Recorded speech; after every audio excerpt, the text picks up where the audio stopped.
বিশ্বনবী রমাদান আল মুবারক আসার 2 মাস আগ থেকে প্রস্তুতি নিতেন। বিশ্বনবী দোয়া করতে শুরু করতেন রজব মাস থেকে, আর আল্লাহর কাছে বলতেন আল্লাহুম্মা বারিক লানা ফি রজব ওয়া শাবান ওয়া বাল্লিগনা রমাদান। রজব শাবানে বরকতে দাও, রমজান মাসে গুনাহ ঝরাও। সপ্তাহ জুড়ে তুমি বরকতে দাও, জুমার দিনেতে গুনাহ ঝরাও। রজব শাবানে বরকতে দাও, রমজান মাসে গুনাহ ঝরাও। চিল্লায় পড়েন আমিন। রমজান আসার 2 মাস আগে বিশ্বনবী রজব মাস থেকে রমজানের প্রস্তুতি নিতেন। আল্লাহু আকবার।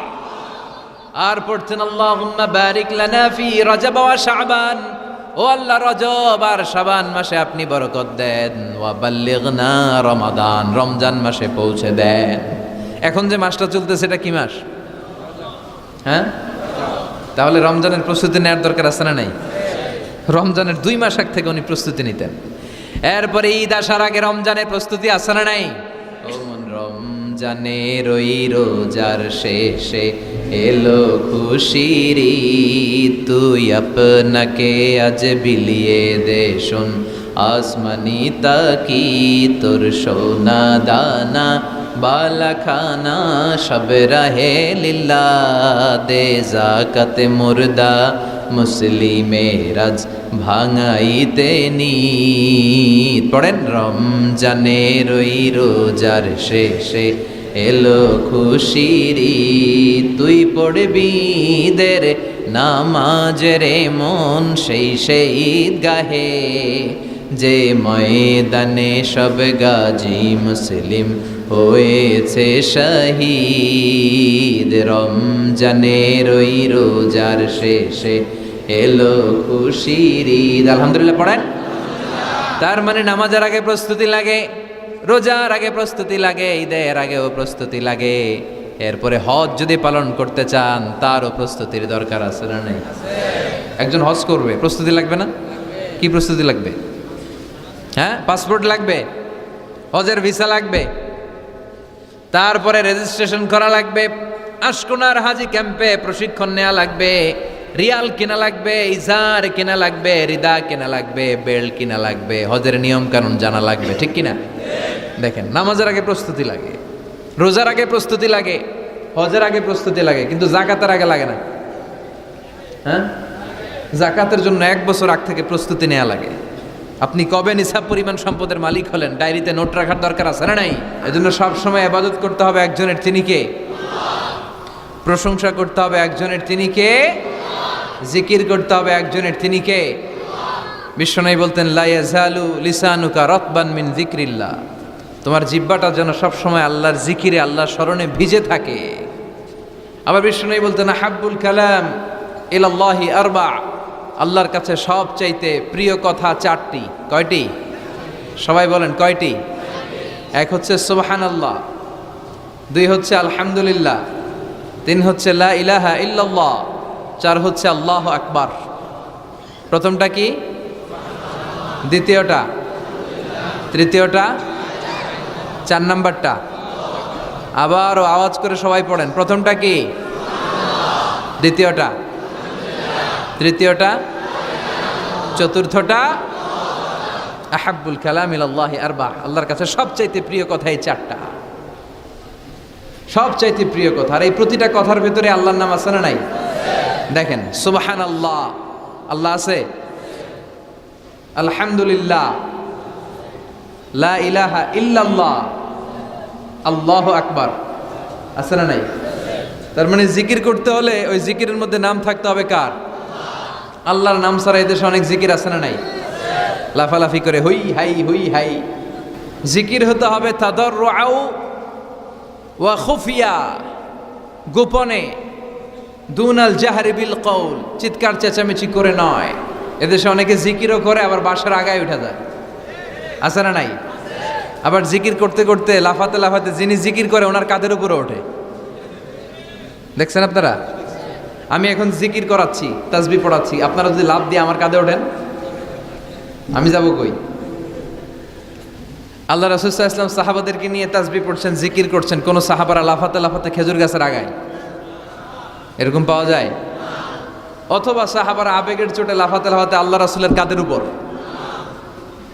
এরকম হয়েছে কোনোদিন? তাহলে এইরকম সিস্টেমে হুই হাই করে লাফালাফি করে কোনো ধরনের জিকির করা যাবে? জিকির করতে হবে হাতের কড়ায়, গুনে গুনে, ভদ্রভাবে।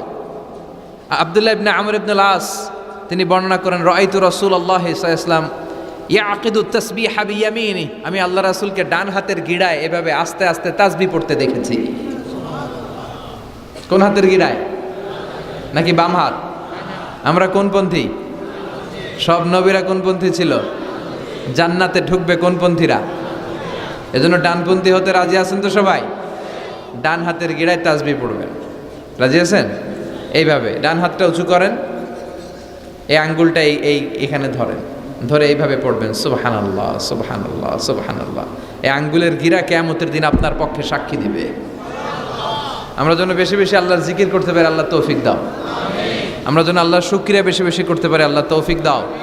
বিশ্বনবী দোয়া করতেন, আল্লাহুম্মা জাআলনি সাবুরা ওয়া জাআলনি শাকুরা ওয়া জাআলনি ফি আইনি সগীরা ওয়া ফি আ'য়ুনিন নাসি কাবীরা।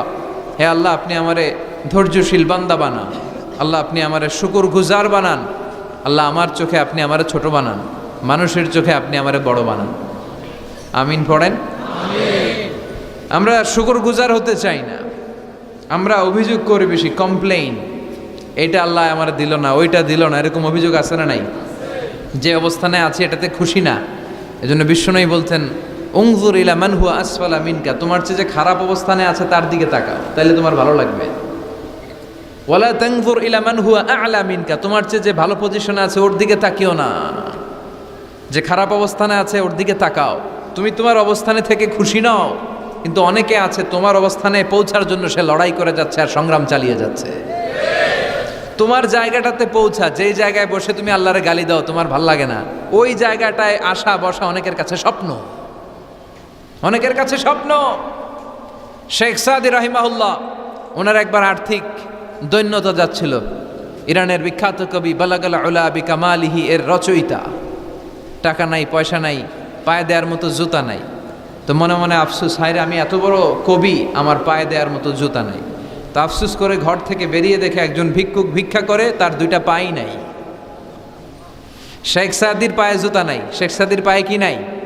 আর ভিক্ষুকের কি নাই? পাই নাই। উনি সেজদায় পড়ে গেলেন, আল্লাহরে বললেন, আল্লাহ শুকর, আলহামদুলিল্লাহ অনেক ভালো আছি, অনেক সুখে আছি। এজন্য আপনার চেয়ে যে খারাপ অবস্থানে আছে ওর দিকে একটু তাকান। ঠিক যে মুহূর্তে আমরা এখন কি সুন্দর, শীত না গরম না, ওয়েদারটা খুব চমৎকার না? এই পরিবেশে যেই মুহূর্তে আমরা কথা শুনছি, ঠিক এই মুহূর্তে হাসপাতালের বেডে শুয়ে অনেকে মৃত্যুর প্রহর গুনছে। অনেকের ক্যান্সার, যার নেই কোনো অ্যান্সার, তার প্রতিটা সেলের ভিতরে জ্বালা, আমি টাকা চাই, পয়সা চাই, কত কিছু চাই, এটা লাগবে, ওইটা লাগবে, এটা চাই, ওইটা চাই।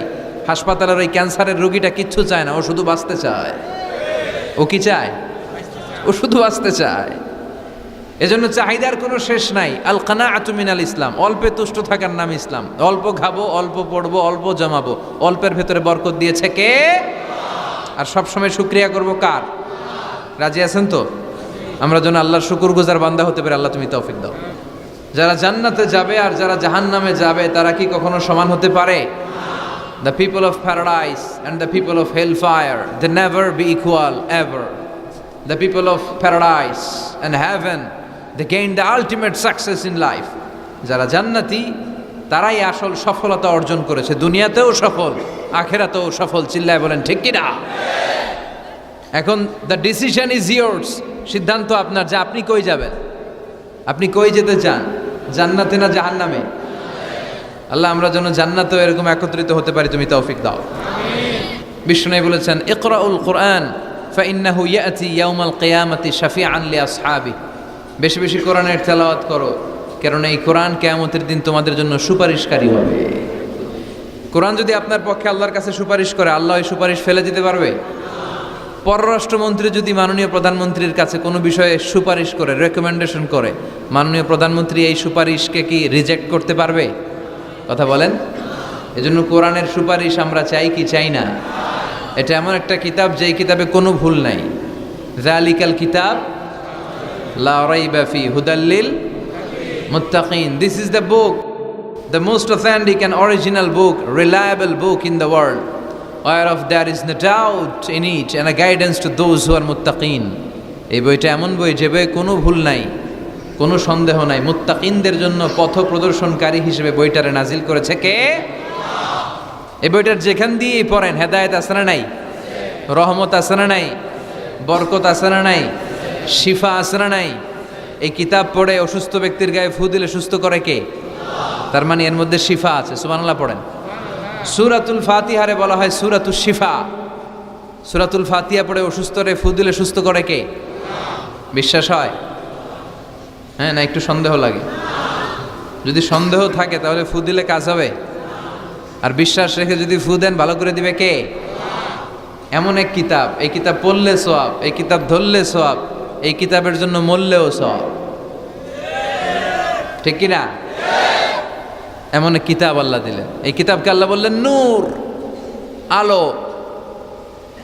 আলোর সাথে তুলনা করেছেন। কিতাবুন আনজালনাহু ইলাইকা লিতুখরিজান NASA Minaj যুলুমাতি ইলান Noor. I've revealed this holy and sacred book unto you, O my beloved last messenger, in order to lead the mankind out of darkness into the light.